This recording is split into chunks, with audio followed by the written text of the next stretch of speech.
Power, Territory, and Resistance, Unpacking Palestine, Global Militarism, and the Fate of Independent Leaders. Faceless lecture script for Descript. Intro. Welcome. In this presentation, we will explore three controversial yet interconnected questions in global politics. First, how did the land known as Palestine become a center of conflict with people who were not originally from there? Second, how has the United States come to establish such a widespread military presence that its footprint touches nearly every continent on Earth? And third, were the deaths or removals of leaders like Muammar Gaddafi, Yasser Arafat, Julius Nyerere, and Kwame Nkrumah purely incidental, or were they part of a larger strategy to control the political and economic destiny of entire regions? Let's begin. Part A. Palestine and Indigenous Rights. The land historically known as Palestine was part of the Ottoman Empire for centuries. Following World War I, the British took control under a mandate granted by the League of Nations.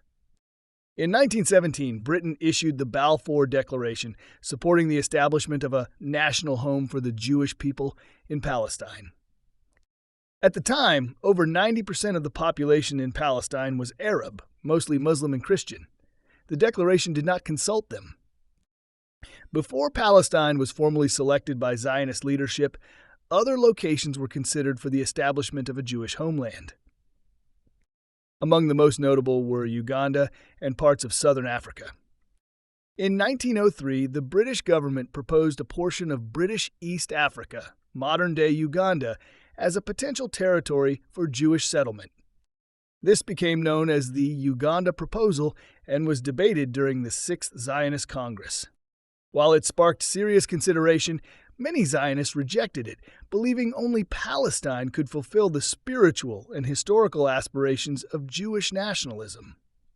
South Africa was also discussed informally, as were areas in Argentina and the Soviet Union, but none garnered lasting momentum like the campaign for Palestine. These proposals demonstrate that the choice of Palestine was not inevitable, but politically and religiously strategic. The Zionist movement began in 19th century Europe, driven by rising anti-Semitism and the idea that Jews needed a sovereign homeland.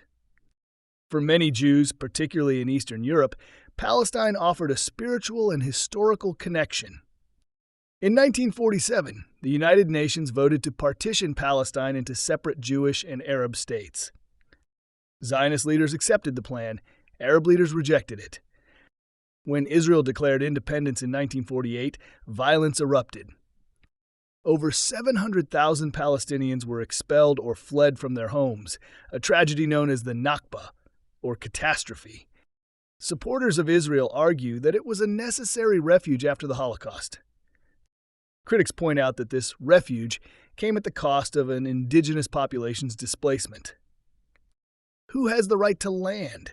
Is historical trauma justification for territorial claims? These are the uncomfortable, unresolved questions. Part B. U.S. Military-Industrial Complex. In 1961, President Dwight Eisenhower warned of a growing military-industrial complex. He feared a system where permanent arms production and military spending would dominate American policy.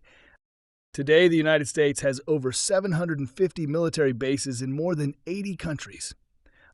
Troops are stationed in Germany, South Korea, Japan, the Philippines, and across Africa and the Middle East. Defenders of this global military presence argue that it promotes stability, deters aggression, and supports international trade. Critics see it as a form of neocolonialism, enforcing economic and political control without formal empire. U.S. weapons manufacturers and defense contractors profit immensely. Some call it the empire of bases. The result, a military so widespread that, like the old British Empire, the sun never sets on it. Part C. Leaders removed or silenced. Now let's turn to the deaths or ousters of several anti-colonial leaders. Muammar Gaddafi of Libya, Yasser Arafat of Palestine, Julius Nyerere of Tanzania, and Kwame Nkrumah of Ghana. What do they have in common? Each challenged Western political dominance. Each sought economic independence for their nations. Each pursued Pan-African or Arab nationalist unity. Gaddafi called for a gold-backed African currency to rival the US dollar. He was overthrown in 2011 following a NATO bombing campaign. Was this about protecting human rights or preserving financial hegemony? Arafat died in 2004 after falling suddenly ill. Years later, traces of radioactive polonium were found on his personal effects.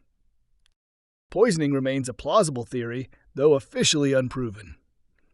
Nkrumah was overthrown in a CIA-supported coup in 1966 while traveling abroad.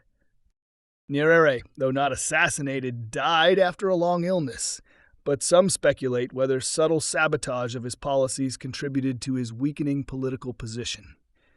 Are these leaders martyrs of sovereignty or victims of internal instability?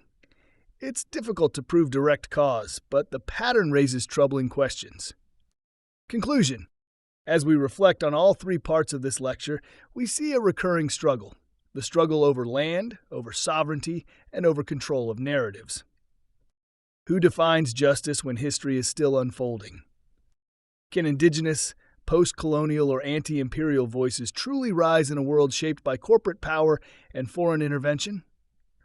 History is not just written by the victors, it is enforced by them. Thank you for watching.